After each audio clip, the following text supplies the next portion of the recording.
hyperthyroidism. Hyperthyroidism is caused by an excess of the circulating thyroid hormones. An excess or too much of this thyroid hormone would cause the body to have a hypermetabolism or a very fast metabolism. Not only that, it also increases the sympathetic nervous system. Now keep in mind that the thyroid hormones directly stimulate the heart. So this results in an increased heart rate, right, and a stroke volume that causes an increase in cardiac output and blood flow. One of the main causes of hyperthyroidism is Graves' disease. Now what is Graves' disease? Graves' disease is an autoimmune system in which your own body makes antibodies, right?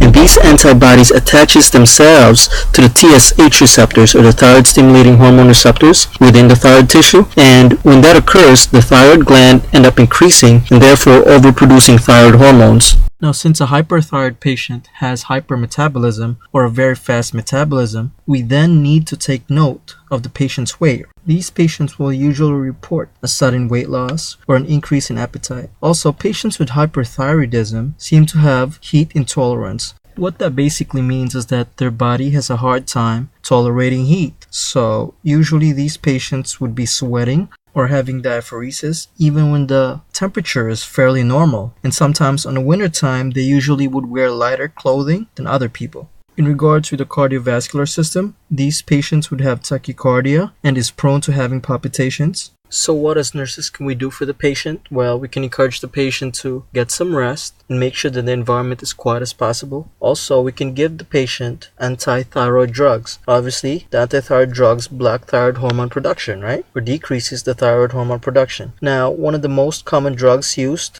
are methimazole, which is tapazole, and propylthiouracil, which is PTU. Also take note that one of the most effective treatment for hyperthyroidism is the radioactive iodine treatment. The reason why this treatment is very effective is the fact that the thyroid cells are the only cells in the body which has the ability to actually absorb iodine. Now what we do is we give the patient a radioactive form of iodine in which the thyroid cells which absorb this iodine will be damaged or get killed. In contrast, the most common side effect of this treatment is the underactivity of the thyroid gland, which is what we call hypothyroidism, right? Because we basically killed too much of the thyroid cells.